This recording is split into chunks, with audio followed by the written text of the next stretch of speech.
आगे चल रही है, बहुमत की ओर बढ़ गई है बीजेपी, कैसे देखते हैं दिल्ली चुनाव को? हमें तो पीछे आ जा। कल दिल्ली में राहुल गांधी जी, सुप्रिया जी सुळे और मैं खुद एक प्रेस कॉन्फ्रेंस की कि चुनाव आयोग और सरकार का रवैया चुनाव के बारे में कैसा है, किस प्रकार से मतदाता सूची में फ्रॉड हो रहा है और ये महाराष्ट्र पैटर्न नया बनाया है।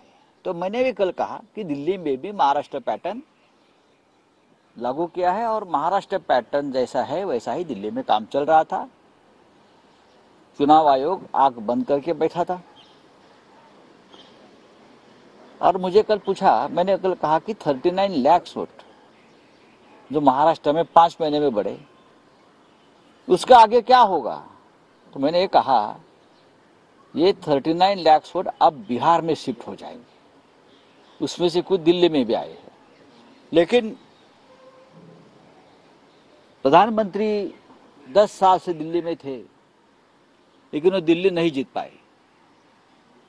तो उनकी एक आखिरी इच्छा रहेगी, शायद राजनीति में होती है, कि मेरे होते हुए दिल्ली में जीतना चाहिए। तो किसी भी हद तक जाकर दिल्ली में जीत हासिल करने की कोशिश हो रही है। अब तक पूरा निर्णय आया नहीं है,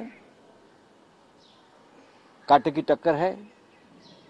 अगर कांग्रेस पार्टी और आपका मनोमिलन होता तो अच्छी बात रहती। उमर अब्दुल्ला ने अभी उमर अब्दुल्ला ने संदर्भ दिया है, नहीं लड़ते तो नतीजा नहीं, उन्होंने ये कहा है अब और लड़ो और एक दूसरे को समाप्त करो। मैंने भी, हम पहले दिन से हम यही कहते थे कि अगर आप और कांग्रेस दोनों का जो राजनीतिक प्रतिद्वंदी है, मैं शत्रु नहीं कहूंगा, वो भारतीय जनता पार्टी है। हमको भारतीय जनता पार्टी की हराने के लिए, सत्ता से दूर करने के लिए आप भी लड़ती है, कांग्रेस भी लड़ती है, लेकिन अलग अलग लड़ते हैं। अगर एक साथ होते तो दिल्ली का नतीजा डेफिनेटली पहले 1 घंटे में ही बीजेपी की हार सुनिश्चित हो जाती। लेकिन कांग्रेस कुछ खास परफॉर्मेंस नहीं कर पाई, सिर्फ एक जगह पर ही वो आगे दिख रही है। खाता खोल दिया बस, और क्या है।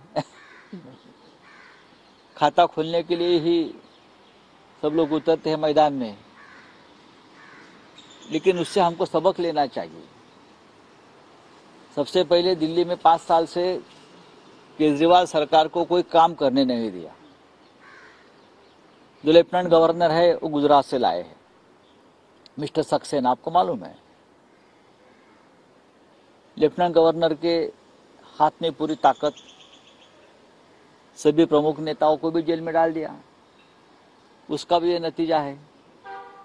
आप सभी प्रमुख नेताओं के ऊपर आपराधिक मामले दर्ज करेंगे, जेल में डालेंगे और चुनाव जीतेंगे। ये एक फॉर्मूला महाराष्ट्र में हुआ, अब दिल्ली में है, शायद अब बिहार का चुनाव तो बिहार में भी यही करेंगे। राउत साहब, लेकिन जो आपके सब बड़े नेता है वो अभी मतगणना में सब पीछे दिखाई दे रहे हैं। वो केजरीवाल जी हो, आतिशी हो, सिसोदिया जी हो, ऐसे सब बड़े जो गद्दार नेता है वो पीछे दिख रहे हैं। महाराष्ट्र में क्या हो गया? महाराष्ट्र में क्या हो गया? मैंने बोला ना, महाराष्ट्र पैटर्न, ये महाराष्ट्र पैटर्न है। लीडरशिप को खत्म करो। जो लीडरशिप मोदी जी के सामने खड़े होने की कोशिश करती है, उनको हर हाल में खत्म कर दो, हरा दो, चाहे कोई भी कीमत चुकानी पड़े, हरा दो। लेकिन ये महाराष्ट्र में हुआ है, ये हरियाणा में हुआ। लोग क्या आपको लगता है बीजेपी को वोट कर रहे हैं? नहीं नहीं, बीजेपी को वोट करना कोई नहीं चाहता है। ये तो जबरदस्ती का वोटिंग है। लेकिन राउत साहब, कल देवेंद्र फडणवीस जी ने ये कहा था कि जो राहुल गांधी की